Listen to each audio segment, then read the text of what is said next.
स्वागत है आपका YouTube channel Sabri education point में। दोस्तों, हम लोग आज पार्ट 4 में चलेंगे। उर्दू क्लास का पार्ट 4 है जो हम लोग सीख रहे हैं उर्दू हिंदी के माध्यम से, बिल्कुल आसान भाषा में। मैं बिल्कुल आसान भाषा में आपको सिखाऊंगा ताकि आसानी से आप लोगों को उर्दू पढ़ने, लिखने और सीखने आ जाए, ताकि किसी तरह की कोई परेशानियां ना हो। तो चलते हैं, शुरू करते हैं आज का क्लास 4। यह है क्लास 4 में आज हम लोग को पढ़ना है क ख ग घ अंग च छ, यानी इसको हम लोग हिंदी में क ख ग घ को हम लोग हिंदी में क्या कहते हैं? व्यंजन कहते हैं। तो इसी तरह इस व्यंजन को हम लोग हिंदी भाषा सीखे, तो हिंदी भाषा सीखने से पहले क्या क्या पढ़े? सबसे पहले हम क ख ग पढ़ना सीखे, है ना, अ आ पढ़ना सीखे, क का की कु कहारा पढ़ना सीखे, तब जाके हमको छोटे छोटे वर्ड पढ़ना सीखे, तब जाके हमको हिंदी पढ़ने आया। तो ठीक उसी प्रकार हम लोग हिंदी के माध्यम से उर्दू पढ़ना सीखेंगे, है ना।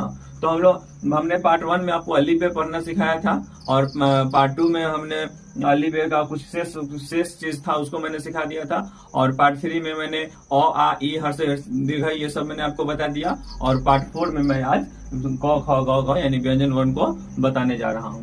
तो चलिए, फर्स्ट क्लास लिए थे उसमें आप लोगों को हम बताए थे कि अलिफ से अ होता है, बे से ब होता है, ते से त होता है, उसी तरह काफ से क्या होगा?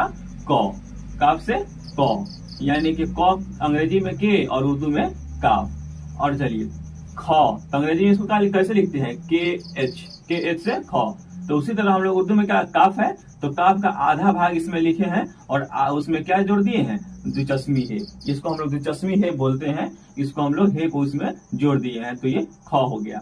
ठीक उसी तरह ग, तो जी से ग, और उर्दू में गाफ से ग। उर्दू में इसको क्या पढ़ेंगे? गाफ, गाफ से ग। और इसी में अब क्या जोड़ेंगे? दिलचस्मी है। इसी गाफ में हम जोड़ दिए दिलचस्मी है, तो हो गया क्या? घ। तो घ का उर्दू क्या हो गया? ये देख लीजिए, घ का उर्दू गाफ में दिलचस्मी है जोड़ देने से क्या बन जाता है? घ। और इंग्लिश में जी में एच जोड़ देने से घ बन जाता है। अब अंगा वाई एन जी इंग्लिश में होता है, और हालांकि अंग से कोई शब्द नहीं बनता, अंग से कोई भी लफ्ज नहीं बनता, मगर अंग का कहीं कहीं इस्तेमाल होता है, कहीं कहीं बिंदु में इस्तेमाल होता है। तो उस तरह का मैंने ऐसे उर्दू में लिख दिया है कि अंग को मैंने गा के रूप में पढ़ सकते हैं, मगर ये अंग से कोई शब्द नहीं बनता है, इसलिए मैं इसको ज्यादा विशेष नहीं आपको मैं बता रहा हूँ, बस इतना बता रहा हूँ, गा से अंग को पढ़ सकते हैं या उसका इस्तेमाल कर सकते हैं। च अंग्रेजी क्या होता है? CH से च, और उर्दू में क्या लिखेंगे? चे से च, चे से च, अच्छे में दिलचस्पी लगा देंगे तो छ। उसी तरह अब यहाँ आइए, ज यानी ज का उर्दू क्या होगा? जीम। जीम से क्या होता है? ज। जीम में है लगा देंगे दिलचस्पी है तो झ हो जाएगा। या से कोई शब्द नहीं होता, परंतु इसका उर्दू मैंने लिख दिया है कि इसको उर्दू में हम या लिख सकते हैं। ट, ते से ट, है ना। इसमें देखिए, इसमें दिलचस्पी लगा देंगे तो ठ हो जाएगा, है ना। ट के बाद ठ, तो ट में ही, इसी में ही दिलचस्पी लगाएंगे तो ठ हो जाएगा। और डाल से ड, डाल से हम आप लोगों को पढ़ाए थे, डाल से ड, क्या पढ़ाए थे? डाल से ड। उसी तरह डाल में है जोड़ देंगे तो ढ, है ना। डाल में है जोड़ा जाएगा तो क्या हो जाएगा? ढ। न, नू से न। अब इसमें आइए, ते से त, है ना। थ, ते में दिलचस्पी है, यहाँ देखिए ते में दिलचस्पी है कर दिए तो थ, है ना।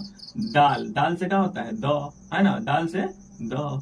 अच्छा, ध, दाल में है लग जाएगा तो ध, है ना, दाल में है लगेगा तो क्या होगा? ध। और न, नू से न। प, पे से प, है ना, पे से प, और पे में दिलचस्पी लग जाएगा तो क्या हो जाएगा? फ। अब बे से ब का उर्दू क्या होगा? बे, है ना, बे से ब, है ना। और इसी में बे में ही हम दिलचस्पी है अगर लगा देंगे तो यहाँ देखिए, बे में दिलचस्पी है लगा दिए हैं तो भ हो गया, है ना। और मीम से, मीम है उर्दू का मीम, इसे क्या पढ़ेंगे? मीम। मीम से म, ये से य, रे है, रे से क्या हो जाएगा? र। ल का उर्दू लाम, है ना। वा का उर्दू वाव। तलाबे सा को बरीसीन, इसको क्या कहेंगे? बरीसीन। बरीसीन से तलाबे सा, ये मूर्धन्य सा है, यानी इसको पेटकट्टा सा हम लोग बोलते हैं, तो इसको भी बरीसीन से पेटकट्टा सा यानी मूर्धन्य सा। और यह है दंते स, इसको सीन, सीन से स, और यह है से ह। हे हम लोग ऐसे भी लिख सकते हैं, है ना, हे से ह। और चाहेंगे तो हम लोग ऐसे भी है दिलचस्पी है लिख सकते हैं, है से ह। और हे और छ है तो चे में दिलचस्पी लगा देंगे तो क्या पढ़ाएगा, छ, है ना, क्या पढ़ाएगा, छ। और यहाँ तो ते में रे जोड़े हैं, है ना, इसमें क्या क्या जोड़े हैं, ते और रे, क्या क्या जुड़ा है, ते और रे, तो ऐसे बन गया, तो इसको हम त्र कहेंगे, है ना, अज्ञा का ज्ञा। तो ऐसे उर्दू में हम लिखते हैं। लेकिन यहाँ क्या है कि यहाँ इसका इंग्लिश क्या होता है, KSH, है ना, KSH। तो इसको चाहेंगे तो उर्दू में हम इसको काफ सीन ऐसे भी लिख सकते हैं, है ना, उर्दू में छ को ऐसे भी लिख सकते हैं और ऐसे भी लिख सकते हैं, जहां जिसका इस्तेमाल होगा उच्चारण के हिसाब से उसका उच्चारण करेंगे।